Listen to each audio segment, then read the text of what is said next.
Hello everyone, this is Neha and welcome back to my channel. कैसे हैं आप सब? आई होप आप बहुत बढ़िया होंगे। स्वागत है आपका आपके अपने चैनल स्टडी परचम में। आज हम ईवीएस की एक कंप्लीट रिवीजन करने वाले हैं, जो कि क्लास 3 से लेके 5th में जो भी चैप्टर ईवीएस में दिए हुए हैं उन सारे टॉपिकों को इंक्लूड करके मैंने इस एक वीडियो में लाया है। मेरी कोशिश ये रहेगी कि ये वीडियो बहुत ज़्यादा लंबा ना जाए, ताकि मैं आपका कम से कम समय ले सकूं। ठीक है, तो ये कंप्लीट रिवीजन होगा एनसीईआरटी का, जो वो सारे टॉपिकों को हम कवर करने वाले हैं जो कि जिस टॉपिक से ईवीएस में कंटिन्यूअसली फ्रिक्वेंटली क्वेश्चंस पूछे जाते हैं। ठीक है, तो बने रहिएगा लास्ट तक वीडियो में, स्किप नहीं कीजिएगा। और ये वीडियो आपके लिए बहुत ज़्यादा बेनिफिशियल है, स्पेशली पेपर 1 वाले बच्चों के लिए। ठीक है, तो इस वीडियो में बने रहिए। और इस वीडियो में जो भी आपको प्रॉब्लम आएगा या कोई टॉपिक अगर मिस हो जाती है तो आप कमेंट सेक्शन में बताइएगा कि मैम इस टॉपिक से आपने नहीं बताया। मेरी पूरी कोशिश रही है कि मैं सारे टॉपिक को इंक्लूड करूं। तो आज हम बहुत अच्छे से बाइलिंगुअल, हिंदी इवन इंग्लिश दोनों में हम पढ़ते हुए, थ्रू द पिक्चर हम समझते हुए इस पूरे टॉपिक को कवर करने वाले हैं।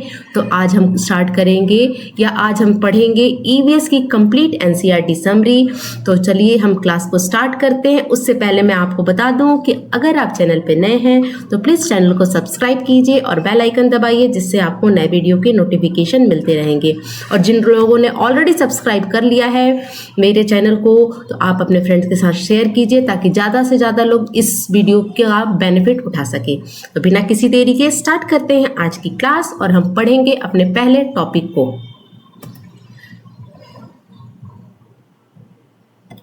सबसे पहला टॉपिक हमारा आ गया pitcher plant. What is pitcher plant? Pitcher plant क्या है? प्लांट विच हंट, ऐसे प्लांट जिसको हम इंसेक्टिवोरस प्लांट कहते हैं। इंसेक्टिवोरस प्लांट का मतलब ऐसा होता है कि जो इंसेक्ट्स को खाते हैं, है ना, इंसेक्ट्स को खाने वाले प्लांट को हम इंसेक्टिवोरस प्लांट कहते हैं। इंसेक्ट्स का मतलब कीड़े मकोड़ों को खाने वाले प्लांट को हम क्या बोलते हैं? Insectivorous plant. और इंसेक्टिवोरस प्लांट में एक बहुत इंपॉर्टेंट नाम है जिसका नाम हो क्या है? पीचर प्लांट, है ना। पीचर प्लांट के बारे में हमें एनसीईआरटी में बताया गया है। अब ये जो इंसेक्टिवोरस, कभी आपने सुना है कि ऐसा कोई प्लांट जो कि फ्रॉग को भी खा लेता है, इंसेक्ट्स को भी खाता है और इवन माइस को भी खा लेता है? तो इसके बारे में ये बताया गया है, there are some plant which trap and eat frog, insects and mice, है ना, इवन माइस। यानी पीचर प्लांट किसको किसको खा सकता है? स्टेटमेंट, आप एक एक स्टेटमेंट को ध्यान दीजिएगा, क्योंकि एक एक स्टेटमेंट से क्वेश्चन बनते हैं। आपको स्टेटमेंट दे देगा, अगर आपको हूबहू स्टेटमेंट याद होगा तो आप उस क्वेश्चन का आंसर बहुत अच्छे से दे पाओगे।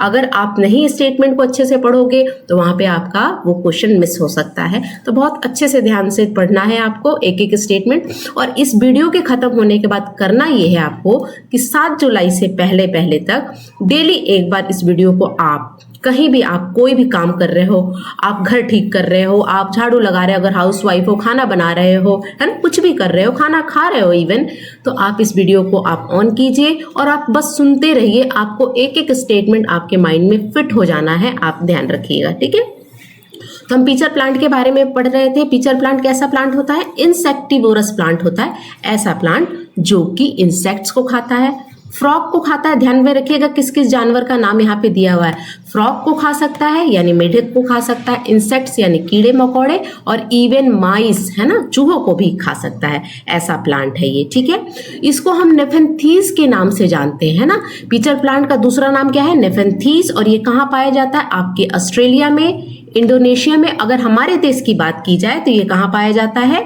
मेघालय में, है ना। हमारे देश में मेघालय कहाँ पड़ता है? नॉर्थ ईस्ट स्टेट है, जो कि आप बोल सकते हो उत्तर पूर्वी राज्य है मेघालय, वहां पे हमारे इंडिया में पाया जाता है। जो जो हाईलाइट किया हुआ है उसको आप ध्यान से पढ़िएगा। ठीक है, इसका पीचर प्लांट क्यों बोलते हैं? क्योंकि इसका पीचर लाइक शेप है। ये जो है ना जग शेप का है, पीचर यानी जग शेप का है, और इसकी ऊपर एक ढक्कन लगी रहती है, जैसे कि आपने जग में देखा होगा, पानी वाला जग होता है। और ये ढक्कन कुछ भी नहीं है, ये इसका एक लीफ है ना। और इसके बारे में कहा जाता है कि जैसे ही यहाँ पर कोई भी इंसेक्ट्स या कोई भी जानवर आके यहाँ बैठता है, वो क्या करता है? झट से अपने इस लीफ से उसको अंदर बंद कर लेता है, ट्रैप कर लेता है और उसको खा जाता है, निगल जाता है ना।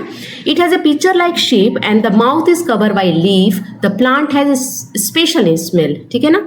अब यहाँ पे mouth is cover by leaf, इसका माउथ किससे कवर होता है? लीफ से, पत्ते से कवर होता है, ठीक है।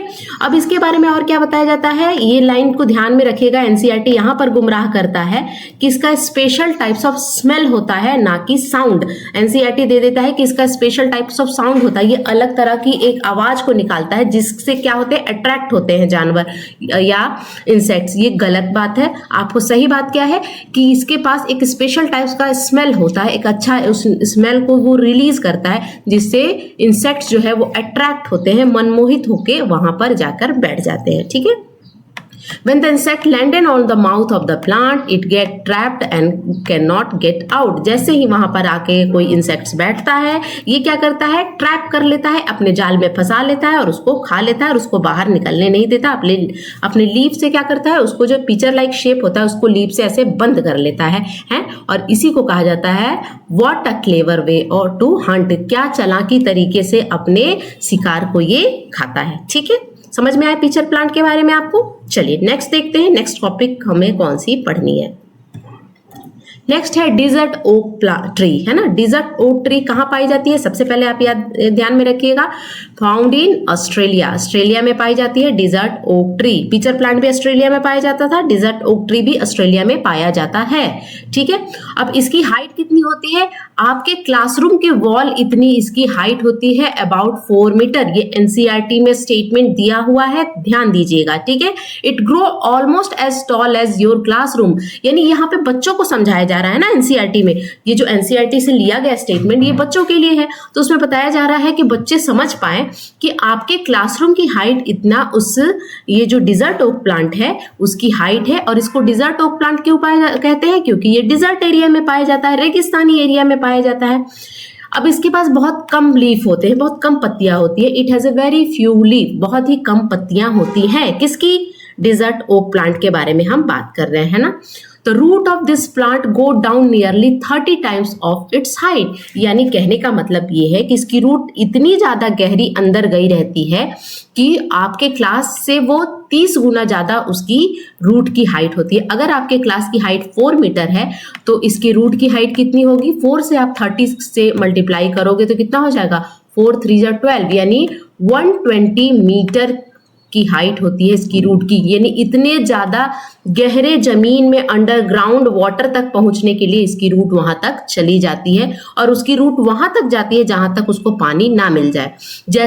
और ये क्यों होता है, क्योंकि वहां वो क्या है, डिजर्ट एरिया का प्लांट है, उसे पानी की जरूरत है, तो वो पानी की गहराई तक पहुंचने के लिए उसकी रूट इतनी ज्यादा लंबी होती है। और वहां के आसपास के जो लोग होते हैं ना, इसके ट्री ट्रंक किसके कहते हैं, ये जो पार्ट होता है ट्री का उसको हम, ये मान लो ट्री है तो ये जो पार्ट होता है उसको हम बोलते हैं ट्री ट्रंक। अब वहाँ के जो लोकल पीपल हैं, वहाँ पे रेगिस्तान है तो पानी की तो कमी होगी, तो उनको पानी की जरूरत होती है, तो यहाँ से वो पाइप के थ्रू क्या करते हैं, पानी का यूज कर पाते हैं वहाँ के लोकल पीपल। तो वो यहाँ पर वही बोला गया है, मैं हिंदी मीडियम वाले बच्चों को समझा रही हूँ। यहाँ पे लिखा हुआ है the root of the tree go down nearly 30 times of its height, यानी इसके हाइट के, यानी ये जितना हाइट है ना, उसकी 30 गुना ज्यादा अंदर इसकी रूट होती है, ठीक है। These root go deep into the ground till they reach water. The water is stored in the tree trunk. Tree trunk में water को store करता है ये tree, है ना। और local people knew about this. वो local people है तो उस पेड़ के बारे में तो अच्छे से जानते होंगे, है ना। When there was no water in the desert, the local people used to put a thin pipe into the trunk of the tree and to drink this water. इसके पानी को वो पीते हैं, ट्री ट्रंक में पाइप को घुसा के उसके पानी का यूज करते हैं पीने के लिए, ठीक है। चलिए नेक्स्ट टॉपिक देखते हैं हम। नेक्स्ट टॉपिक हमारा क्या है, नेक्स्ट टॉपिक खेजरी ट्री या खेजारी ट्री, दोनों हम बोलते हैं। खेजारी भी आ जाए, खेजारी भी आ जाए या खेजरी आ जाए, आपको इस पर ध्यान रखना। अब ये ट्री कहाँ से बिलोंग करता है, हमारे इंडिया से, हमारे भारत से बिलोंग करता है। Khejri tree is mainly found in the desert area, यानी रेगिस्तानी एरिया का ये प्लांट है जिसको हम खेजरी ट्री बोलते हैं। This tree can grow with less water if it is useful for the people living in a desert area. अब ये डिजर्ट एरिया का जो ट्री है, यानी रेगिस्तानी ये ट्री है, ये पेड़ है, तो वहां पे पानी की कमी होगी, वहां पर ये ट्री पाया जाता है ना। अब और इसका एक एक पार्ट जो है वो बहुत ज़्यादा इंपॉर्टेंट है, बहुत ज़्यादा यूजफुल है। यानी ये जो आप ट्री देख रहे हो ये एक तरीके से अपने एक एक पार्ट का बलिदान देता है। बलिदान देने का मतलब है कि सेक्रीफाइस करता। एक एक प्लांट का यूज है रेगिस्तान में इस ट्री का, इसीलिए इस ट्री की पूजा की जाती है रेगिस्तान वाले। और स्पेशली विश्नोई जो होते हैं ना, विश्नोई जो कम्युनिटी होती है बिश्नोई, वो इसकी पूजा की जाती है, इस पेड़ की पूजा करते हैं। पूजा करने के पीछे रीजन ये होता है कि देखो किसी पेड़ की पूजा करेंगे तो हम उसको काटने से पहले 10 बार सोचेंगे। और ये ट्री इतना यूजफुल है वो हम पढ़ेंगे कि किस किस चीज का क्या क्या यूज होता है। ठीक है, it is useful for the people living in desert area. Its bark is use to make medicine. Bark क्या होता है? पेड़ की छाल। इसकी जो छाल होती है, पेड़ की छाल होती है, उससे क्या बनाते हैं? मेडिसिन बनाते हैं, दवाई बनाते हैं। कौन बनाते हैं? वहां के लोकल पीपल, डिजर्ट एरिया के पीपल, है ना। People cook and at its fruit. अब इसके फ्रूट का क्या काम होता है? जो इसका फल होता है जिसको हम बीन्स के नाम से जानते हैं, उसको वो कुक करते हैं और ईट एज ए फ्रूट, या फल की तरह खाते हैं, या उसको कुक करके खाना बना के उसका खाते हैं। ठीक है, अब इसके वुड के बारे में बताया गया। जो इसकी लकड़ी है वो इन्फेक्टेड नहीं होती है, उस पर कुछ जर्म्स का, ये जो टर्माइट्स होते हैं ना, उसको आप क्या बोलते हैं? दीमक लगना।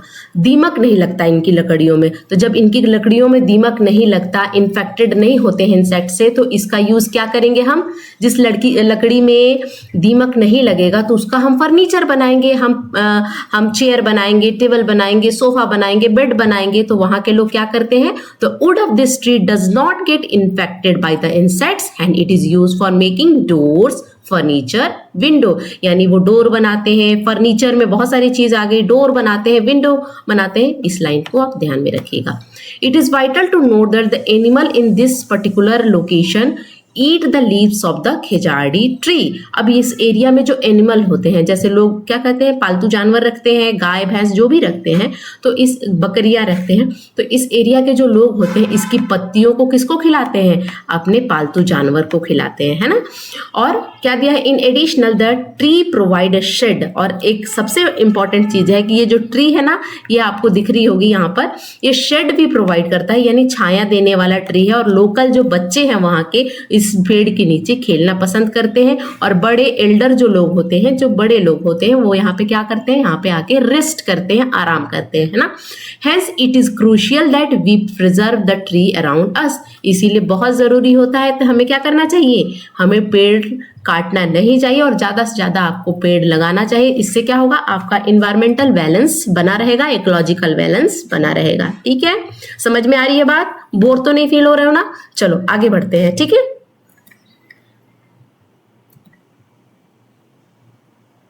नेक्स्ट हम बढ़ेंगे कौन सी ट्री को, वो देखते हैं। ठीक है, एक एक स्टेटमेंट को आपको देखना है। आपका एग्जाम अच्छा जाने वाला है, आप कॉन्फिडेंट रहिए, है ना, काम रहिए, एक बिल्कुल आराम से जाइए, एग्जाम दीजिए। मैं बताऊंगी कि आपको किस तरह से किस टॉपिक को, किस सेक्शन को पहले टच करना है, उन सब पर एक वीडियो आएगी।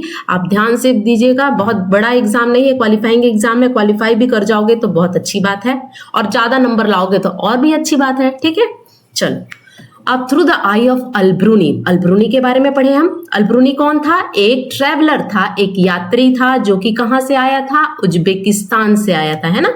कहां से आने वाला था? याद रखिएगा, अल्ब्रूनी नाम का एक यात्री था जो कि हजारों साल पहले हमारे देश में कहां से आया था? उज्बेकिस्तान से आया था।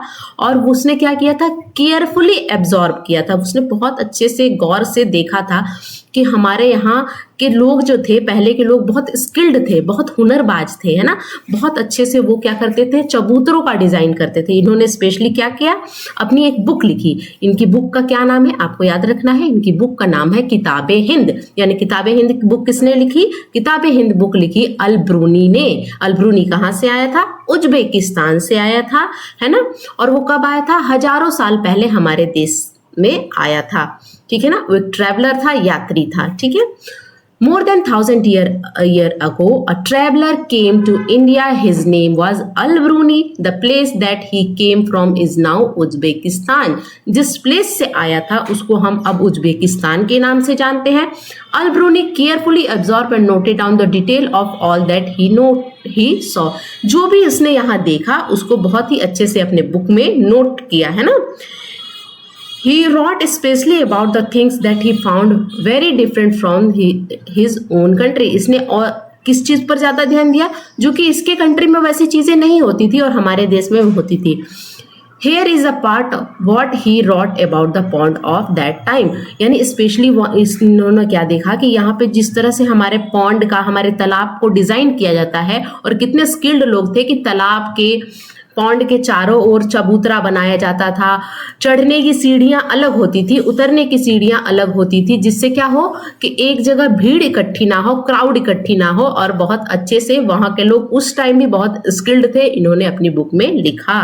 ठीक है, देखिए और इन्होंने क्या लिखा आगे. People here very skilled eight making pond. उन्होंने कहा कि यहाँ के लोग जो होते हैं वो पॉन्ड बनाने में बहुत स्किल्ड है. The country man would be surprise to see them. They peel up huge rock and join them with the iron rod build चबूतरा. इन्होंने क्या देखा कि बड़े बड़े रॉक को जोड़कर आयरन रॉड के साथ ये क्या बनाते थे इंडिया के लोग. इन्होंने अपने बुक में लिखा चबूतरा बनाते थे. चबूतरा आप जानते हो ना, बैठने की जगह होती है. अभी गांव देहात में अभी जाओगे आप तो आपको चबूतरा देखने को मिलेगा कि जैसे एक पेड़ होता है, पेड़ के चारों ओर हम चबूतरा बना देते हैं ताकि वहां पे लोग बैठ सके, है ना. तो चबूतरा होता है. चबूतरा बनाना की जो परंपरा है ये हमारे यहाँ बहुत पहले से चली आ रही है. ठीक है. Between these there is a row of long staircase going up and down. यानी इन्होंने बताया कि जैसे पॉन्ड है ना, ये पॉन्ड है, पॉन्ड के चारों ओर चबूतरा बना रहता है और चढ़ने की सीढ़ियां अलग और उतरने की सीढ़ियां अलग, ताकि लोग क्या कर सके, यहाँ पर एक सीढ़ी पर भीड़ ना लगे, है ना. The step is going up and down are separate and so there is less crowding था. ठीक है, समझ में आ रही है बात. अल्ब्रूनी कहाँ से आया था? उज्बेकिस्तान से आया था. कब आया था? More than 1000 year ago. पहले, बहुत ही 100 साल पहले से वो आया था. नेक्स्ट टॉपिक हमारा डेड सी. डेड सी क्यों कहते हैं हम? क्योंकि यहाँ पर कोई भी एक्वेटिक एनिमल का मतलब होता है जो कि एनिमल पानी में रहते हैं, है ना. जो पानी में रहते हैं, जैसे आपकी फिश हो गई, शार्क हो गई, और भी बहुत सारे स्टार फिश, जितने भी आपके समुद्र में रहते हैं या सी में रहते हैं, वो एनिमल यहाँ सर्वाइव नहीं कर पाते हैं. What is the reason? क्यों नहीं सर्वाइव कर पाते हैं? क्योंकि यहाँ पे क्या है, ये डेड सी है, यहाँ ये बहुत ज़्यादा साल्टी वाटर होता है. साल्टी वाटर यानी बहुत ज़्यादा नमकीन पानी होता है. पूरे ऑल ओवर द वर्ल्ड में अगर सबसे ज़्यादा कहीं नमकीन पानी पाया जाता है वो है हमारा डेड सी, है ना. अब यहाँ पे कुछ स्टेटमेंट दिए हुए हैं एनसीईआरटी में, उसको हम पढ़ते हैं और समझते हैं. ठीक है. It is a salt lake. ये क्या है? सॉल्ट लेक है. उस बैंक मतलब होता है नदी का किनारा. Are more than 400 metre below the sea level. यानी जो उसका किनारा है वो more than 400 metre below the sea level है. ठीक है. अब ये इतना ज्यादा साल्टी है, अगर आप 1 लीटर पानी लोगे, है ना, 1 लीटर पानी में जितना आप 1 लीटर पानी में अगर 300 ग्राम आप नमक मिलाओगे, वो जितना नमकीन होगा उतना ही नमकीन यहाँ का पानी है. यानी 1 लीटर पानी में 300 ग्राम नमक. याद रखिएगा ये रेशियो, इतना ही ज्यादा साल्टी ये क्या है? सी है. अब ये कहाँ पाया जाता है? It is bordering Israel the West Bank, यानी West Bank of Israel and Jordan के पास ये पाया जाता है. क्या नाम है? डेड सी, है ना. डेड सी क्यों है? क्योंकि यहाँ पे कोई भी यहाँ पे एनिमल या एक्वेटिक एनिमल, शार्क, फिश जो हो गए, ये सब सर्वाइव नहीं कर पाते, जी नहीं सकते, क्योंकि ये बहुत ज़्यादा साल्टी है. तो यहाँ पे ऑक्सीजन की कमी होगी. वो अच्छे से क्या होते हैं, जो एक्वेटिक एनिमल होते हैं वो क्या करते हैं, डिजॉल्व ऑक्सीजन जो रहता है पानी में घुला हुआ जो ऑक्सीजन होता है उससे वो सांस लेते हैं, ब्रीदिंग करते हैं. ठीक है. तो वहाँ पे डिजॉल्व ऑक्सीजन की कमी रहेगी तो वो तो मर जाएंगे बेचारे. इसलिए यहाँ पे कोई भी एनिमल सर्वाइव नहीं करता है. Its water make floating easily and its mud used for therapist and cosmetic treatment at area resort. अब यहाँ पे कहने का मतलब है कि ये इतना ज़्यादा सॉल्टी है कि यहाँ पे कोई भी डूबता नहीं है, सब लोग तैरते हैं विदाउट लाइफ जैकेट. आपको अगर तैरना है, अगर आपकी ख्वाहिश है लाइफ में कि आप तैरो, आपको तैरना नहीं आता और आप सोच रहे हो कि आप तैर सको, तो आप डेड सी में जा सकते हो. वहाँ पे आप इजिली फ्लोट कर सकते हो, क्योंकि वहाँ पर इतना ज़्यादा सॉल्टी है कि वहाँ पे कोई भी चीज़ डूबती नहीं है, है ना. और वहाँ का जो मड होता है, गीली मिट्टी जो होती है, उससे थेरेपी की जाती है. कॉस्मेटिक ट्रीटमेंट यानी कुछ ऐसे मेकअप से रिलेटेड ट्रीटमेंट किए जाते हैं। अब आसपास में वो क्या हो गया, एक टूरिस्ट प्लेस हो गया, तो वहां पे बहुत सारे रिजॉर्ट भी बने होंगे। अब उस रिजॉर्ट में वहां पे क्या होता है कि कॉस्मेटिक ट्रीटमेंट दिया जाता है। वहां के रिजॉर्ट में लोग जहाँ पे जाके, अब टूरिस्ट प्लेस है, घूमने वाली जगह है, तो वहां जाते हैं, लोग रहते हैं, उसमें एंजॉय करते हैं। डेड सी में क्या, क्यों ज्यादा एंजॉयमेंट का प्लेस हो गया, क्योंकि आप क्या है, यहाँ पे आप इजिली तैर सकते हो और आप यहाँ से एंजॉय कर सकते हो। ठीक है, it is saltiest of all the ocean and sea, no fish, shark and other life form in the Dead Sea, that is nothing can be survive in it, so it is called Dead Sea. मैंने बताया ना क्यों dead सी बोलते हैं। चलिए next देखेंगे, next हमें क्या पढ़ना है। याद रखिएगा डेड सी के बारे में, 1 लीटर पानी में अगर 300 ग्राम नमक डालोगे उतना ही ज्यादा साल्टी ये क्या है, डेड सी है। ठीक है, अब concept of floating and sinking बहुत इंपॉर्टेंट है, क्वेश्चन पूछा जाता है, बच्चे कंफ्यूज होते हैं, आपको देखना है कैसे हमें समझना है। सबसे पहले किसी भी चीज का फ्लोटिंग होना, किसी भी चीज का तैरना या नीचे जाके बैठ जाना, है ना, तैरना या बैठना किस पर डिपेंड करता है, उसके सब्सटेंस की डेंसिटी पर। याद रखिएगा, फ्लोटिंग और सिंकिंग किस पे डिपेंड करता है, डेंसिटी पे, घनत्व पे, है ना, घनत्व पे डिपेंड करता है। ठीक है, तो ये अब यहाँ पर यही लिखा है, द फ्लोटिंग एंड सिंकिंग। अब इसको बहुत आराम से पढ़ेंगे, है ना। Floating and sinking depend on the density of water and the density of object. यानी फ्लोटिंग और सिंकिंग किस पे डिपेंड करता है, वाटर की डेंसिटी पर, और जो जिस ऑब्जेक्ट को हम वाटर में डाल रहे हैं उस ऑब्जेक्ट की डेंसिटी भी, यानी दोनों की। अगर मेरे हाथ में एक ग्लास है, ठीक है, सपोज कि मेरे हाथ में एक ग्लास है और उस ग्लास में पानी है, और मेरे हाथ में एक नींबू है, तो इन दोनों की डेंसिटी पर डिपेंड करेगा कि या तो नींबू तैरेगा या तो नींबू नीचे जाके बैठ जाएगा। अब कैसे होगा देखिए, if the density of object less than that of the density of water it float. यानी कहने का मतलब है कि मान लीजिए यहाँ पर हमारे पास एक पानी है, ठीक है, यहाँ पे बोल रहा है कि डेंसिटी ऑफ ऑब्जेक्ट, यानी ऑब्जेक्ट में हमने क्या लिया, नींबू ले लिया, है ना, नींबू ले लिया, और ये हमारे पास प्लेन वाटर है। अब क्या है कि अगर क्या है, यहाँ पर एक और लाइन है, if the density of object is more than that of the density of water it sink. अब क्या है, यहाँ पे आप या देख रहे हो, यहाँ पे एक नॉर्मल वाटर है, ये एक ग्लिसरीन है, ग्लिसरीन रहे या साल्टीएस्ट वाटर लीजिए, या उस वाटर, अगर प्लेन वाटर में नमक डाल दोगे तब भी वहाँ पे डेंसिटी चेंज हो जाती है। ठीक है, तो डेंसिटी वहाँ पे चेंज होगी। तो यहाँ पे अगर मान लीजिए कि ये हमने क्या लिया है, नॉर्मल वाटर लिया है और ये लेमन लिया है, यानी नींबू लिया है। अब यहाँ पे क्या है, यहाँ पे प्लेन वाटर में नींबू क्या है, यहाँ पे सिंक हो गया है, यहाँ पे बैठ गया है। ठीक है, तो सिंक कब होगा, if the density of object is more than that of the density of water. यानी यहाँ पे क्या है कि ऑब्जेक्ट की, यहाँ पे यानी ऑब्जेक्ट का क्या है, हमारा लेमन है, यहाँ पे लेमन की डेंसिटी ज्यादा है प्लेन वाटर से, तो इसीलिए ये लेमन यहाँ पे सिंक हो गया है, नीचे जाके बैठ गया है। लेकिन अगर हम प्लेन वाटर को चेंज करके हम सॉल्ट वाटर ले या ग्लिसरीन ले, तो यहाँ पर क्या हो जाएगा, यहाँ पर ग्लिसरीन से कम हो जाएगा। अब यहाँ पर फ्लोट करेगा, या तो आप ग्लिसरीन लीजिए या तो सॉल्ट वाटर लीजिए, तो यहाँ पे लेमन फ्लोट करने लगेगा, तैरने लगेगा। क्यों तैरेगा, क्योंकि यहाँ पर अब ये वाटर, प्लेन वाटर को हमने किस में चेंज कर दिया, ग्लिसरीन में या साल्ट वाटर में। तो अब यहाँ पर साल्ट वाटर की डेंसिटी ज्यादा हो गई है और यहाँ पर लेमन की डेंसिटी कम हो गई है। तो यहाँ पे समझने की बात ये है कि सबसे ज्यादा डेंसिटी किसकी हुई, सबसे ज्यादा डेंसिटी हुई ग्लिसरीन की, है ना, फिर उसके बाद किसकी हुई, लेमन की हुई, है ना, और उसके बाद प्लेन वाटर की हुई। तो प्लेन वाटर में क्या कर रहा था, ये नीचे बैठ रहा था, लेकिन इस वाटर में, ग्लिसरीन में ये तैरने लग रहा था। बस यही कॉन्सेप्ट आपको ध्यान में देना है। If the density of object is less then, statement याद रखिएगा, या क्योंकि इसमें क्या होगा, इस टॉपिक से असर्शन और रीजन पे, यानी आपकी क्या, आपको कारण बताना है ना, वो सब पर आपको इससे क्वेश्चन पूछा जा सकता है ना। If the density of object is less than the density of water, ये फ्लोट करेगा। If the density of object is more than the density of water it sink. A lemon in a normal water float, यानी normal water in a lemon sink in a normal water, sink हो गया, but the float in a salty water because the density of salt water is more than the normal water. Density of normal water कितना होता है, 1 ग्राम पर centimetre cube, and salt water 1.02 ग्राम पर centimetre cube होगा। ठीक है, अब यहाँ पर एक क्वेश्चन पूछा जाता है, आपको डेंसिटी दिया रहता है ना, वॉल्यूम दिया रहता है, आपको मास निकालना रहता है, या तो आपको कभी मास निकालना रहेगा, दो चीजें कोई चीज ये देता है। देखिए डेंसिटी का फॉर्मूला होता है density is equal to mass पर यूनिट वॉल्यूम, यानी डेंसिटी इक्वल टू होता है मास बाई वॉल्यूम। इस फॉर्मूला को याद रखिएगा, बार बार क्वेश्चन पूछा जा रहा है इससे। तो डेंसिटी, अभी तीनों में से कोई एक मिसिंग रहेगा और एक निकालना रहेगा, तो आप क्या करोगे, क्रॉस मल्टीप्लीकेशन के थ्रू किसी एक का आंसर निकाल लोगे। इस पर मैंने क्वेश्चन कराया है ना, प्रीवियस ईयर क्वेश्चन, ठीक है। अब नेक्स्ट हम देखेंगे कौन से टॉपिक, समझ में आ रही है ना टॉपिक। चलिए नेक्स्ट देखते हैं हम जार, ग्लास जार के बारे में एनसीईआरटी में क्या दिया हुआ है, glass jar and bottle are dried well in the sun to remove any moisture.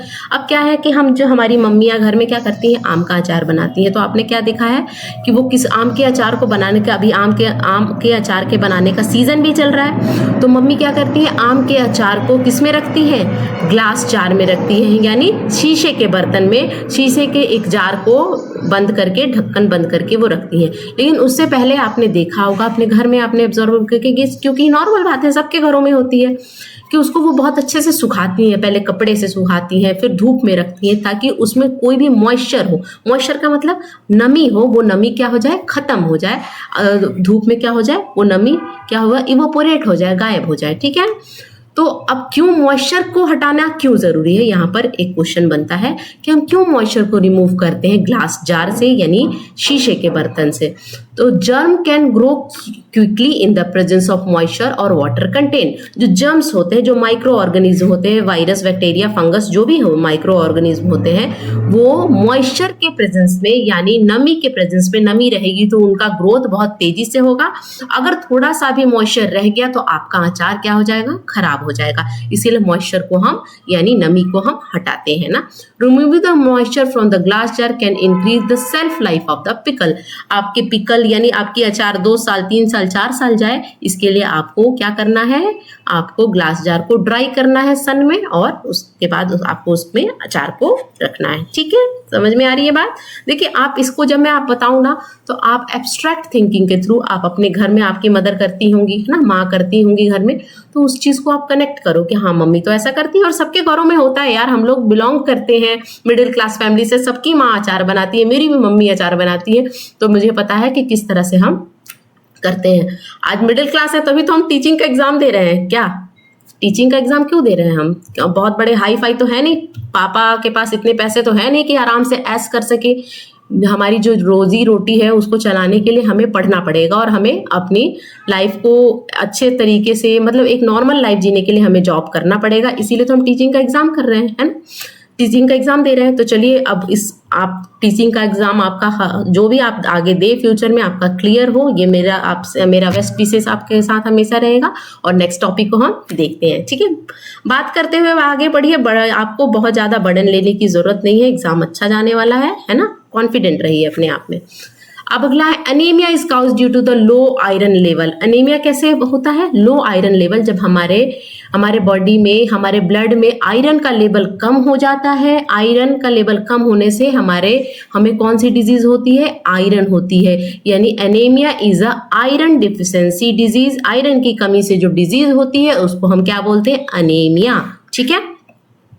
और इस टाइप्स ऑफ आयरन की डिफिशिएंसी से होती है, इसीलिए आयरन डिफिशिएंसी डिजीज एनीमिया कहते हैं। बहुत सारे तरह का एनीमिया होता है, आप आगे पढ़ोगे, जब आगे साइंस पढ़ोगे, जैसे एक सिकल सेल एनीमिया होता है, तो ये आयरन डिफिशिएंसी एनीमिया है, ठीक है। अब आयरन क्यों जरूरी है, क्या है, if the body does not have enough iron, अगर हमारे बॉडी में इनफ आयरन नहीं रहेगा, तो आयरन नहीं रहेगा तो आपको क्या होगा, हीमोग्लोबिन की कमी होगी, है ना। हीमोग्लोबिन क्या है, हमारी पिगमेंट है, रेड कलर की पिगमेंट है, जिसमें हीमो मतलब होता है आयरन, और ग्लोबिन क्या होता है, it is a types of protein. Haemo means क्या होता है, आयरन, और globin is a types of protein, यानी हीमोग्लोबिन नाम का पिगमेंट हमारे ब्लड में रहता है। इसी के कारण हमारे ब्लड का कलर क्या होता है, रेड कलर का होता है, और आयरन किस कलर का होता है, रेड कलर का होता है, ठीक है। It can not produce enough component of red blood cell. अब रेड ब्लड सेल में हीमोग्लोबिन होता है, रेड ब्लड सेल होता है, हमारे बॉडी में सेल पाया जाता है ना, WBC RBC के नाम आपने सुने होंगे। तो रेड ब्लड सेल को बनाने में किसका बहुत ज्यादा रोल होता है, बताओ किसका रोल होता है, आयरन का होता है। और रेड ब्लड सेल का क्या काम होता है, रेड ब्लड सेल क्या करता है, ऑक्सीजन कैरी करता है, यानी ऑक्सीजन का आप एक्सचेंज कह सको, ट्रांसफर कर सको, है ना, कैरी करता है ऑक्सीजन, यानी ऑक्सीजन को बाइंड करने का काम कौन करता है, आपका रेड ब्लड सेल, आपकी हीमोग्लोबिन, है ना। रेड ब्लड सेल में क्या होता है, हीमोग्लोबिन होता है। हीमोग्लोबिन कैसे बनता है, आयरन और ग्लोबिन से। आयरन क्या है, आयरन और ग्लोबिन नाम के प्रोटीन से। आयरन को हम हीमो कहते हैं, ग्लोबिन क्या है, प्रोटीन है ना। और क्यों हमारे लिए हीमोग्लोबिन या रेड ब्लड सेल जरूरी है, क्योंकि ये ऑक्सीजन जो होती है हमारे बॉडी में उसको बाइंड करने का, कैरी करने का काम कौन करता है, हीमोग्लोबिन, रेड ब्लड सेल, ठीक है। अगर आपके शरीर में अनीमिया की कमी है तो डॉक्टर आपको क्या प्रिस्क्राइब करेंगे, आपको आंवला लेना है। आंवला में आपको भरपूर मात्रा में आयरन मिलेगा। स्पिनच खाइए, कोई भी साग खाइए, स्पेशली आप पालक के साग को खाइए। पालक के साग में एक और सी विटामिन होती है, आपको बताना है, वो है विटामिन ए। आपको पालक के साग में बहुत ज्यादा मिलेगा। और तीसरा जैगरी यानी गुड़, सबके घरों में मिलेगा। तो आप ये तीनों चीजों को खाइएगा तो आपको आयरन भरपूर मात्रा में मिलेगा। और एक्स्ट्रा में आप क्या कर सकते हो, बीट रूट खा सकते हो, है ना, चुकंदर खा सकते हो, है ना। तो ये सब डॉक्टर प्रिस्क्राइब करता है। क्वेश्चन बनता है कि आंवला, स्पिनच एंड जैगरी में आपको आयरन मिलेगा। और इसको कौन खा सकता है, जिस पेशेंट को अनीमिया हुआ है, ठीक है। नेक्स्ट टॉपिक हम देखेंगे। नेक्स्ट टॉपिक हमारा क्या है, people get malaria by being biting by an infected female anopheles mosquito। Malaria कैसे होता है, मलेरिया होता है एक फीमेल एनोफिलिक मस्कीटो, यानी मस्कीटो की जो फीमेल प्रजाति है, मादा प्रजाति है, जिसका नाम है एनोफिलिक मस्कीटो, वो उसके काटने से हमें क्या होता है, मलेरिया होता है। और मलेरिया जब होता है किसी को तो क्या होती है, ठंड लग के, जब जैसे पहले ऐड आता था, जैसे हम लोग दूरदर्शन पर पहले ऐड आता था, जब हम बहुत छोटे थे तो दूरदर्शन पे ऐड क्या आता था कि जाड़ा लग के आए बुखार तो समझो मलेरिया का है प्रभाव, इस तरह से आता था। तो क्या है कि मलेरिया कैसे होता है, मलेरिया फीमेल एनोफिलिक मॉस्किटो के काटने से होता है। याद रखिएगा, मादा एनोफिलिक मॉस्किटो यानी मादा एनोफिलिक मच्छर के काटने से आपको मलेरिया होता है। और मलेरिया की जो आपकी मेडिसिन है वो किससे बनती है, dried and powder bark of cinchona tree, यानी सिंकोना ट्री के बार्क से, छाल से आपको क्या बनती है, मलेरिया की मेडिसिन बनती है ना। और इस मेडिसिन का यूज हम किसमें, कोरोना टाइम में भी बहुत ज्यादा किया जाता था, ठीक है। और एक और है कि मलेरिया जब का लक्षण क्या होता है, सिम्टम्स क्या होता है, आपको बहुत ज्यादा ठंड लग के जब आपको हाई फीवर आती है तो इसका मतलब क्या है कि आपको मलेरिया है, आपको एक बार चेक जरूर कराना चाहिए, ठीक है। अब यहाँ पे है boiled tapioca with any curry made using a coconut using coconut is used in Kerala. यानी बॉइल्ड टेपियोका क्या है, tapioca it is a types of root. Tapioca plant का जो रूट वाला पार्ट है उसको हम बॉइल्ड करके कढ़ी के साथ खाते हैं। और कोकोनट का भी यूज किया जाता है। ये कहाँ के लोग खाते हैं, ये केरला के लोग खाते हैं। अगर आपसे पूछा जाए कि ये टेपियोका है क्या, तो टेपियोका जो है, ये टेपियोका प्लांट का जो रूट वाला पार्ट होता है उसी को हम खाते हैं, है ना। अगर क्वेश्चन आए कि किस पार्ट को हम खाते हैं, तो टेपियोका प्लांट के रूट को हम खाते हैं बॉइल्ड करके कढ़ी के साथ विथ कोकोनट यानी नारियल के साथ। कहाँ के लोग खाते हैं, केरला को लोग खाते हैं, हम नहीं खाते हैं, ठीक है, केरला के लोग खाते हैं। अब केरला की बात हो रही है तो हम स्पाइस को कैसे भूल सकते हैं, क्योंकि क्या है, स्पाइस सिटी माना जाता है। केरला में आपको भरपूर मात्रा में आपको क्या मिलेगा, बहुत ज्यादा मसाले मिलते हैं ना। तो आप कभी ये कैच मसाले का अगर आपने देखा होगा, जो बहुत बार ऐड आता है तो बोला जाता है कि ये केरला के मसालों से बना है ना। तो केरला में क्या मिलेगा आपको, काली मिर्च मिलेगी, सेनिमन मिलेगा आपको, कार्डेमम मिलेगा, टर्मरिक मिलेगा, जिंजर मिलेगा, नटमैग मिलेगा। अगर हिंदी में बोले तो आपको काली मिर्च मिलेगी, है ना, आपको दालचीनी मिलेगी, आपको जावित्री मिलेगी, आपको छोटी इलायची, बड़ी इलायची, जिंजर यानी अदरक और नटमैग, ये सब आपको, नटमैग यानी सुपारी हम कहते हैं, वो आपको मिलता है, ठीक है। तो ये सब क्या है, ये सब केरला के क्या है, आपके मसाले हैं। और केरला क्या है, स्पाइस सिटी ऑफ इंडिया, ठीक है। नेक्स्ट देखें हम, समझ में आ रही है ना बात, चलो नेक्स्ट आगे बढ़ेंगे। Potato, onion and ginger. Potato आलू, अनियन यानी आपकी प्याज, और जिंजर यानी आपकी क्या है, अदरक। ये क्या है, ये रूट नहीं है, ये क्या है, अंडरग्राउंड स्टेम है।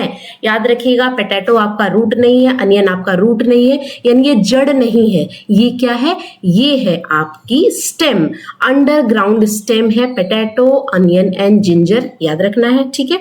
How to preserve mango from winter. अगर आपको मैंगो को प्रिजर्व करके रखना है, प्रिजर्व करके यानी आपको ठंड के लिए बचा के रखना है, यानी कहने का मतलब है कि आप मैंगो को ठंड के सीजन में कैसे यूज कर सकते हैं। तो या तो आप आम पापड़ बनाइए या तो पिकल बनाइए, अचार बना के आप लॉन्ग टाइम तक विंटर में भी मैंगो का लुत्फ उठा सकते हैं, और आम पापड़ बना के, है ना।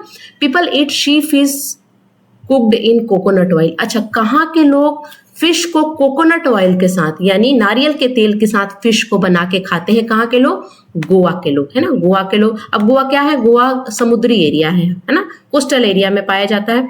तो वहां पे क्या है, आपको समुद्री मछली मिलेगी, और समुद्री मछली के साथ वहां पे कोकोनट भरपूर मात्रा में मिलेगा। तो वहां पे कोकोनट भरपूर मात्रा में मिलेगा, तो वहां के लोग कोकोनट ऑयल में फिश को बनाकर खाना पसंद करते हैं। मेथड ऑफ कुकिंग की बात अगर हम करें तो मेथड ऑफ कुकिंग में दिया जाता है, आप फ्राई करके कुक कर सकते हो, आप बेक करके, आप तल के कर सकते हो, भून के कर सकते हो, रोस्ट करके कर सकते हो, है ना। यानी बेकिंग, फ्राइंग एंड रोस्टिंग, यानी आप सेक के, आप भून के और फ्राई करके आप क्या कर सकते हो, ये मेथड ऑफ कुकिंग है, यानी आप खाना इस तरीके से बना सकते हो, ठीक है। नेक्स्ट देखेंगे, डू यू नो दिस, क्या आपको पता है? क्या पता है? साउथ अमेरिका से हमें क्या मिला है? Tomato, potato and green chilli. यानी हमें साउथ अमेरिका से क्या मिला है? साउथ अमेरिका दो पार्ट में, ऊपर वाला पार्ट और नीचे वाला पार्ट, ठीक है, इस तरह से दो पार्ट है अमेरिका के। तो साउथ अमेरिका ने हमें क्या दिया है? टमाटो, जो कि हर घरों में, हर सब्जियों में मिलता है टमाटो आपके घरों में। पोटैटो सब्जियों का राजा, आपको हर सब्जी में देखने को मिलेगा, और ग्रीन चिली तो है ही। तो याद रखिएगा, साउथ अमेरिका से हमें क्या मिला है? Tomato, potato and green chilli. अगर हम यूरोप की बात करें तो यूरोप से हमें मिला कैबेज और पी, यानी मटर जो होता है, मटर जो ग्रीन मटर होता है, और कैबेज आपको कहाँ से मिला है? यूरोप से आया है हमारे देश में बहुत साल पहले, है ना। और अफ्रीका से क्या मिला है हमें? कॉफी बीन, यानी कॉफी बीन और भिंडी हमें अफ्रीका से मिला है। याद रखिएगा, पूछा जाता है क्वेश्चन, ठीक है। तो साउथ अमेरिका से tomato, potato, green chilli, cabbage हमें यूरोप से मिला है, और पी यानी मटर भी हमें यूरोप से मिला है। अफ्रीका ने हमें क्या दिया है? यानी अभी देते नहीं है, एक्सपोर्ट नहीं, अब हमारे देश में भी होता है, लेकिन बहुत पहले हमारे देश में ये आया है ना। अब तो यहाँ के भी लोग, यहाँ पे हर चीज की खेती होती है ना। तो कॉफी बीन और भिंडी हमें कहाँ से मिली है? हमें अफ्रीका से मिली है। समझ में आई बात? चलिए नेक्स्ट देखें, बिछेंद्री पाल के बारे में पढ़ेंगे। फर्स्ट वीमेन ऑफ इंडिया, जिन्होंने क्या किया? क्लाइंब किया, यानी जिन्होंने फतेह प्राप्त की माउंट एवरेस्ट पे चढ़ने की, है ना। पहली महिला भारत की जिन्होंने माउंट एवरेस्ट पे चढ़ा।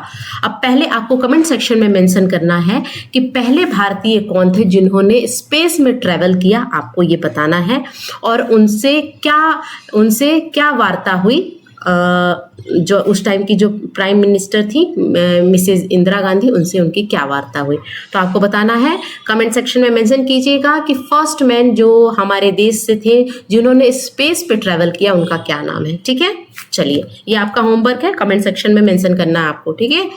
As on climb mountain with increase height level of the oxygen with increase in the height level of oxygen decrease in the atmosphere. यानी कहने का मतलब है कि जैसे जैसे आप हाइट पे जाते हो ना, ऊंचाई पे जाओगे, तो ऑक्सीजन का लेवल कम होता है, यानी ऑक्सीजन कम मिलता है हमें।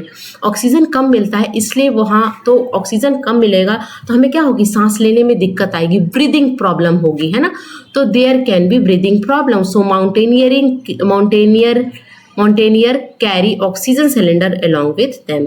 यानी सबसे पहले बात यह है कि जैसे जैसे आप ऊंचाई पे बढ़ोगे, हाई एल्टीट्यूड पे जाओगे, यानी आप जब भी किसी पीक पर जाओगे या कोई भी चढ़ाई कर रहे हो, जितना ज़्यादा ऊंचाई पे आप जाओगे उतना ज़्यादा आपको ऑक्सीजन लेवल कम मिलेगा और आपको ब्रीदिंग का प्रॉब्लम होगा, आपको सांस लेने में दिक्कत होगी। और इस कारण से जो लोग पर्वतारोही होते हैं, माउंटेनियर लोग होते हैं, वो क्या करते हैं, अपनी पीठ पर क्या करते हैं, ऑक्सीजन सिलेंडर को कैरी करते हैं, है ना, ऑक्सीजन सिलेंडर को कैरी करते हैं ताकि कभी भी जब उनको सांस लेने में दिक्कत हुई तो उसकी हेल्प से वो क्या कर सके, ऑक्सीजन को ले सके, है ना। The India first women to conquer the Everest, जिनका क्या नाम था, बिछेंद्री पाल, याद रखिएगा, पहली महिला। देखिए एनसीईआरटी में महिलाओं के बारे में बहुत सारी चीज़ें बताई गई हैं, एक इंस्पिरेशनल स्टोरी के रूप में रखा गया है ताकि जो ये जेंडर स्टीरियोटाइप है, जो हम ये सोचते हैं ना कि लड़कियां कुछ भी नहीं कर सकती, उसको एक तरह से चैलेंज के रूप में लिया गया है कि ऐसी बात नहीं है। लड़कियां आपको माउंट एवरेस्ट पर भी जा रही हैं, लड़कियां यहाँ पे अब नेवी को लीड भी कर रही हैं, परेड को लीड भी कर रही हैं, स्पेस में भी जा रही हैं, यानी लड़कियां किसी मामले में किसी से कम नहीं है। ठीक है, अब यहाँ पे बताया गया था कि जो उनकी एडवेंचर कोर्स के जो टीम थी उसमें जो डायरेक्टर थे उनका नाम था ब्रिगेडियर ज्ञान सिंह। किसके डायरेक्टर थे ये, बिछेंद्री पाल की टीम को लीड कर रहे थे, डायरेक्टर थे, उनका नाम था ब्रिगेडियर ज्ञान सिंह। ठीक है, for the strength and to keep them self warm in the cold mountaineer should take. अब क्या है कि आप बहुत ज़्यादा एल्टीट्यूड पे, बहुत ज़्यादा ऊंचाई पे जाओगे तो आपको ठंड तो लगेगी ही, बहुत ज़्यादा ठंड लगेगी, तो अपनी बॉडी को आपको जब गर्म रखना है ना, आपकी बॉडी गर्म रहे, उसके लिए आपको क्या लेना है, विटामिन सी की कैप्सूल लेना है, टैबलेट लेना है, आयरन टैबलेट लेना है और हॉट चॉकलेट को खाना है, जिससे आपकी बॉडी क्या रहे, गर्म रहे। ठीक है, नेक्स्ट देखेंगे अब हमें क्या पढ़ना है। It peaked it at 8848 meter above the sea level. It belonged to Nepal Himalaya. In Nepal, it is also known as Sagarmatha, and the Tibet it is called Chumulungma Himalaya. ठीक है, बिछेंद्री पाल become the first Indian woman and fifth woman in the world to reach the peak of the Mount Everest while climbing. Keep our body at the angle of 90 degree and keep our body straight. अब यहाँ पे कहने का मतलब है कि जो mount Everest है उसकी ऊंचाई कितनी दी गई है, अगर एग्जैक्ट उसकी अगर ऊंचाई माना जाए तो 8848 मीटर है ना, अबव द सी लेवल। अगर सी लेवल से देखा जाए इसकी ऊंचाई तो आप इसकी 8848 मीटर, या कभी कभी आपको राउंड फिगर में 8900 में भी दे देता है एनसीईआरटी, तो अगर दोनों में से कोई एक भी देना तो सही है। ठीक है, क्योंकि हर साल इसकी जो हाइट है ना वो बढ़ रही है, तो एग्जैक्ट हाइट बताना पॉसिबल नहीं है। ये क्या है, कहाँ पाया जाता है, अगर पूछा जाए कि माउंट एवरेस्ट जो है वो कहाँ पाया जाता है, वो पाया जाता है नेपाल में। जो नेपाल हमारा नेबरिंग कंट्री, हमारा पड़ोसी देश है, वहाँ पर स्थित है माउंट एवरेस्ट, और उसको नेपाल में किस नाम से जानते हैं, सागर माथा। All over the world mount Everest, Nepal में सागर माथा। अगर हम तिब्बत की बात करें, बहुत सारा हिमालय का पार्ट आपको तिब्बत में भी देखने को मिलेगा, तो उसको हम बोलते हैं चोमोलुंगमा। क्या बोलते हैं, चोमोलुंगमा इन तिब्बत। बिछेंद्री पाल पहली महिला थी जो कि हमारे भारत से थी, और विश्व की 5वीं महिला थी जिन्होंने माउंट एवरेस्ट की पीक पर फतेह प्राप्त की थी। ठीक है, जब हम क्लाइंब करते हैं, जब हम चढ़ते हैं पहाड़ पर, मतलब जो भी पिक पर क्लाइंब करते हैं, तो हमारी बॉडी कैसी रहनी चाहिए, 90 डिग्री के एंगल पे रहनी चाहिए। 90 डिग्री क्या होती है, ऐसे कुछ होती है, 90 डिग्री के एंगल पे होनी चाहिए, और हमारा जो बैक है, हमारा जो पीछे का हिस्सा है वो स्ट्रेट रहना चाहिए, ये उसमें बताया गया एनसीईआरटी में। ठीक है, चलो नेक्स्ट पढ़िए। अब गोइंग टू स्कूल की बात करें तो व्हीकल जुगाड़ is use in which state, Gujarat. यानी जुगाड़ नाम का एक व्हीकल है जो कि बच्चों को स्कूल ले जाने के काम आता है, वो कहाँ यूज होता है, गुजरात। जुगाड़ क्यों बोलते हैं, क्योंकि पहला वाला पार्ट इसका मोटरसाइकिल है ना, यानी, और पीछे वाला पार्ट जो है वुडन प्लैंक है, लकड़ी से बनी हुई पीछे वाली पार्ट है, और अगला वाला पहला पार्ट क्या है, मोटरसाइकिल है। ठीक है, it is called jugaad as the front part of motorcycle is attach to wooden plank that is use to make the carriage at the back, and also made an old jeep part it is also used to carry passenger from one place to another place। यानी पीछे जो wooden plank या jeep, old jeep का part लगाया जाता है, उसमें क्या करते हैं, कैरी करते हैं, हम सामान को ढोते हैं, बच्चों को स्कूल पहुंचाने का काम करता है, इवन पैसेंजर लोग को भी हम एक जगह से दूसरी जो जगह हम पहुंचाते हैं। तो जुगाड़ कहाँ यूज होता है, जुगाड़ गुजरात में यूज होता है। जुगाड़ में क्या होता है, पहला वाला पार्ट आपको मोटरसाइकिल मिलेगा और पीछे लकड़ी से बना हुआ एक आपको टाली आप बोल सकते हो, वो रहता है। ठीक है, अब यहाँ पे हम कहेंगे बैम्बू ब्रिज कहाँ यूज होता है? बैम्बू ब्रिज होता है आसाम में यूज। अगर पूछा जाए कि बैम्बू ब्रिज का यूज कहाँ किया जाता है, आसाम में होता है, और उसी ब्रिज का यूज करके वहाँ के बच्चे स्कूल जाते हैं। क्यों बैम्बू ब्रिज का यूज किया जाता है? एक तो आसाम में आपको बैम्बू बहुत ज्यादा मात्रा में मिलता है, दूसरा में वहाँ बारिश बहुत होती है, तो इसीलिए वहाँ पे बैम्बू ब्रिज का हम यूज करते हैं। और प्लेन एरिया में आपको कैसा ब्रिज मिलेगा? सीमेंट ब्रिज मिलेगा, सिंपल है ना। चलो, अब हम transport is mostly used in Kerala. अगर केरला में बच्चे ट्रांसपोर्ट का यूज करते हैं या बच्चे स्कूल जाते हैं, उसको हम कहते हैं वेलम, है ना। केमल कार्ट का यूज कहाँ करते हैं? Desert area of Rajasthan. Rajasthan में किसका यूज करते हैं? केमल कार्ट का, यानी ऊंट की गाड़ी का, है ना। Animal is called ship of the dessert, is called camel. अगर किस एनिमल को हम शिप ऑफ द डिजर्ट कहते हैं, यानी रेगिस्तान का शिप किसको कहते हैं? तो केमल को कहते हैं। तो weather of Rajasthan hot and dry, कैसा रहता है राजस्थान का वेदर? बहुत ज्यादा गर्म और ड्राई, सूखा रहता है। ठीक है, अब हम पोचमपल्ली के बारे में पढ़ेंगे। पोचमपल्ली क्या है वो हम देखेंगे। ठीक है, Muktapur village is in the Pochampally town mandal of Telangana. सबसे पहले क्या है? तेलंगाना एक स्टेट है जो कि कहाँ से अलग हुआ है? आंध्र प्रदेश से अलग हुआ है और नया स्टेट है। यहाँ पर एक पोचमपल्ली टाउन है, यानी आप ये कह सकते हो कि पोचमपल्ली नाम की डिस्ट्रिक्ट है। वहाँ पे बहुत सारे जो विलेज हैं उस डिस्ट्रिक्ट के, उस पोचमपल्ली मंडल के, पोचमपल्ली टाउन में बहुत सारे जो विलेज है, वहाँ पर हम पोचमपल्ली साड़ी और कपड़े बनते हैं, है ना। तो सबसे पहले पोचमपल्ली कहाँ से रिलेटेड है? तेलंगाना से रिलेटेड है।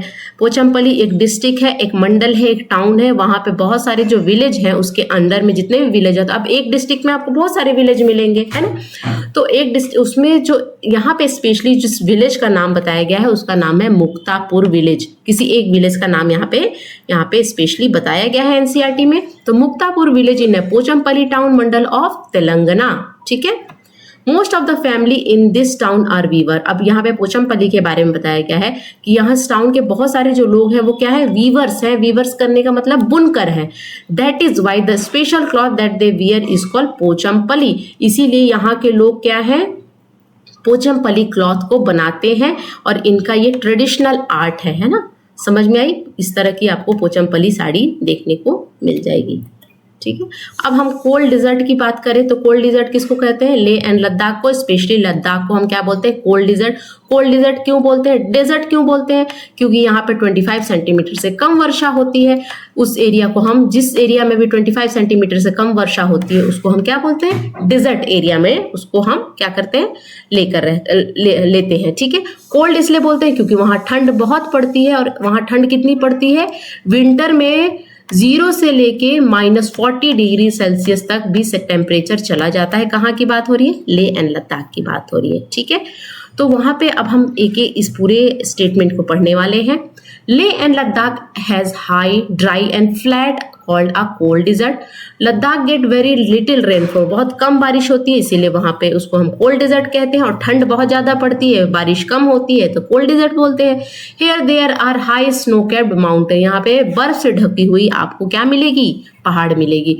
वहां के लोग झूले झूले बोलते हैं। झूले झूले का मतलब होता है वेलकम, वेलकम यानी आपका स्वागत है। ठीक है, तो home of this place is building 2 floored. अब यहाँ के इससे क्वेश्चन बनता है, ध्यान में रखिएगा। यहाँ के होम जो होते हैं वो 2 फ्लोर के होते हैं, है ना। ग्राउंड फ्लोर और फर्स्ट फ्लोर। ग्राउंड फ्लोर क्या होता है? विदाउट विंडो होता है। ठीक है, और फर्स्ट फ्लोर क्या होता है वो हम देखेंगे। The home of this place is building with a 2 floor. The house was made up of stone. किससे बना होता है? ध्यान में रखिएगा, हाउस किससे बनाता है? स्टोन से बनाता है। Which were kept on one over the other, यानी स्टोन को एक के ऊपर एक रख के यहाँ की हाउस बनी रहती है ना। The wall was coated with thick layer of mud and lime. और यहाँ की जो वॉल होती है वो किससे लेयर होती है? Thick layer of mud and lime से बनी होती है। The house look like a shed from inside with lots of hay store. The ground floor is for animal. अब जो ग्राउंड फ्लोर है वो विदाउट विंडो होता है और वहां पे कौन रहते हैं? यहाँ के पालतू जानवर रहते हैं ना। When it is too cold, जब बहुत ज्यादा ठंड पड़ती है, they also move down stair. यहाँ के लोग जब बहुत ज्यादा ठंड पड़ती है ना तो वो ग्राउंड फ्लोर पे रहने चले जाते हैं। क्यों रहते हैं? क्योंकि ग्राउंड फ्लोर पे विंडो नहीं रहती है। विंडो नहीं रहती है तो हवा नहीं आती है। ठीक है, थिक ट्री ट्रंक यानी thick tree trunk they are use to make roof strong. अब इसकी जो रूफ होती है, छत किससे बनी होती है? मोटे लकड़ियों के ट्रंक से बनी होती है। ठीक है, ये यहाँ पे बताई हुई है, तो आप इसको याद रखिएगा। The rocky plain of Changthang, the place is at the height of almost 5,000 metre, यानी चंगथांग एक वैली है, घाटी है, वो कितनी ऊंचाई पर है? 5,000 मीटर की ऊंचाई पे है समुद्र तल से। It is so high that difficult to breathe, ये इतनी ज्यादा ऊंचाई पर है कि यहाँ पे ब्रीथ करना पॉसिबल नहीं है। ठीक है, अब यहाँ पे Changpa a tribe live on the mountain, the Changpa tribe has only 500 people. अब ये जो वैली है चंगथांग, वहां पे जो लोग रहते हैं उनको क्या बोलते हैं? चंगपा। चंगपा क्या है? एक ट्राइब है, एक जनजाति है, और वहाँ उन लोगों की संख्या कितनी है? टोटल 5,000 ही लोग हैं चंगपा लोग, जो कि एक ट्राइब है, और कहाँ रहते हैं? चंगथांग वैली में रहते हैं। ठीक है ना। It is so high that it is difficult to breathe. अब यहाँ पे क्या है? इतने ज्यादा हाइट पर है कि यहाँ पे ब्रीथ करना, सांस लेना मुश्किल होता है। ठीक है, तो Changpas are always on the move with their goat and sheep. अब जो चंगपा लोग होते हैं वो अपने शिप और गोट के साथ मूव करते हैं। ठीक है ना। It is from this that they get all that they need, meat, milk, skin from tent and wool for the coat and sweater. यानी यहाँ के लोग जो जानवर रखते हैं उसी से हर चीज वो लेते हैं, चाहे मिल्क की बात हो, मीट की बात हो, स्किन की बात हो, टेंट की बात हो, वूल की बात हो। ठीक है ना। देयर गोट